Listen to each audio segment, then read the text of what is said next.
Welcome sa Tagalog Horoscope, ang iyong gabay sa pang-araw-araw na buhay. Hatid namin ang pinakadetalyadong horoscope na magsisilbing gabay mo sa pera, trabaho, pag-ibig, kalusugan, at swerte. Naway magtagumpay sa buhay ang lahat ng ating tagapakinig at subscribers sa buong mundo. Maraming salamat sa pag-subscribe at tanggapin ang siksik, liglig, at umaapaw na biyayang hatid ng Tagalog Horoscope. Ito ang iyong pang-araw-araw na horoscope para sa Aquarius, para sa Marso 29, 2025. Sa araw na ito, habang yayakap mo ang enerhiya ng Marso 29, isang diwa ng inspirasyon ang bumabalot sa iyo. Mayroon kang natatanging kakayahan na hindi lamang humikayat kundi hamunin din ang mga tao sa iyong paligid. At ito ay nagbubunga ng makabuluhang pag-uusap at pagbubukas ng mga ideyang matagal nang lumulutang sa hangin. Ang iyong presensya ay parang isang apoy na nagpapainit sa isipan ng iba, nagbibigay liwanag sa mga ideya, at nag-aanyaya sa kanila na lumabas sa kanilang mga nakasanayan. Sa araw na ito, hayaang ang enerhiyang ito ang gumabay sa iyong mga kilos at magdala sa iyo ng mga bagong karanasan na tunay na babagay sa iyong espiritu. Marahil ay napapansin mong ikaw ay puno ng kakaibang enerhiya ngayon. Para bang may dumadaloy na di matukoy na sigla sa iyong buong pagkatao, nagbibigay sa iyo ng lakas ng loob upang gawin ang mga bagay na dati mong pinanghihinaan ng loob. Ito ay isang pambihirang pagkakataon upang gamitin ang enerhiyang ito sa positibong paraan. Ano ang mga bagay na matagal mo nang gustong simulan ngunit hindi mo magawa? Ngayon ay isang mainam na araw upang isantabi ang pag-aalinlangan at bigyan ng buhay ang iyong mga pangarap. Ang iyong lakas at kasabikan ay makapaghihikayat din sa iba upang sumubok ng bago at mangarap ng mas malaki. Sa iyong mga pakikisalamuha ngayong araw, maaaring mapansin mong mas maraming tao ang naakit sa iyong enerhiya. Ikaw ay may likas na panghalina na nakakapagbigay ng inspirasyon sa iba upang lumabas sa kanilang comfort zone. Ito ay isang natatanging regalo na bihirang matagpuan sa iba. Huwag kang magtaka kung may lumapit sa iyo upang humingi ng payo o inspirasyon. Ang iyong presensya ay nagbibigay ng kumpiyansa sa iba upang subukan ang mga bagay na dati nilang iniiwasan. Ngunit tandaan din na huwag mong hayaang masyadong maubos ang iyong enerhiya sa pagbibigay ng suporta sa iba, siguraduhin mong mayroon ka ring oras para sa iyong sarili.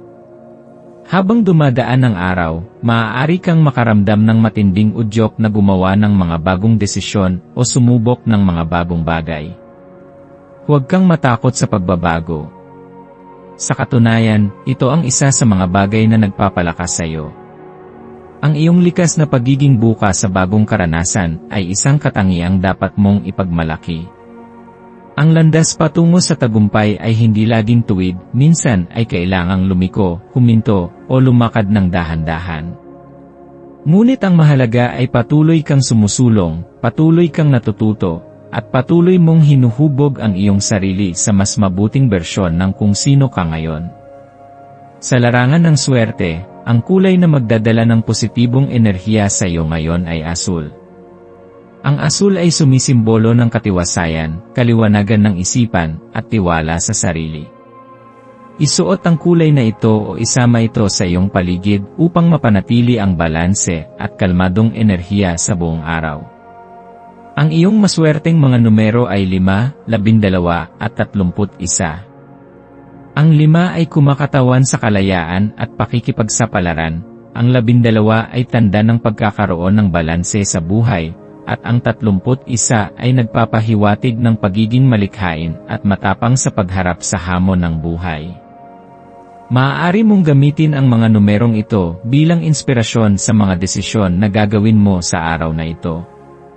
Ang maswerteng gawain para sa iyo ngayon ay ang paggawa ng isang listahan ng iyong mga pangarap at layunin.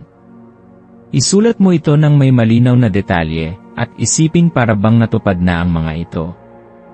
Ang paggawa ng ganitong gawain ay makakatulong upang mas maging matibay ang iyong pananampalataya sa iyong kakayahan, at mas lalong maganyak kang kumilos tungo sa katuparan ng iyong mga pangarap.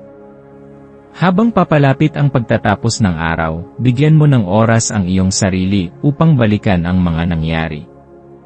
Ano ang mga natutunan mo? Ano ang mga bagay na nagbigay sa iyo ng inspirasyon? Ano ang mga bagong pananaw na iyong natuklasan? Hindi mo kailangang magkaroon ng sagot sa lahat ng tanong, ngunit ang mahalaga ay ikaw ay bukas sa patuloy na pagkatuto at pag-unlad. Sa iyong paglalakbay, tandaan na ang buhay ay hindi lamang tungkol sa pag-abot ng mga layunin, kundi pati na rin sa kung paano mo tinatamasa ang bawat hakbang ng paglalakbay. Ang araw na ito ay nagdadala ng isang mensahe: maging matapang, yakapin ang pagbabago, at huwag matakot sa hindi pa nalalaman. Ang iyong kakayahang sumabay sa agos ng buhay at harapin ang bawat pagsubok ng may determinasyon at pananampalataya ang magdadala sa iyo sa isang mas maliwanag at matagumpay na hinaharap.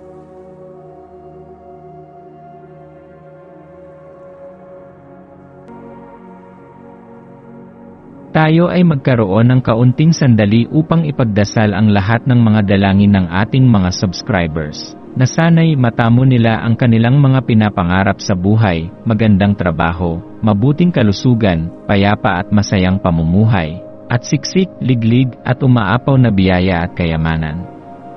Ipinagdarasal namin ng mataimtim ang lahat ng mga komento sa nakaraang video, at hinihiling namin, Panginoon, na pagpalain mo ang ating mga subscribers ng masayang buhay sa mundong ibabaw.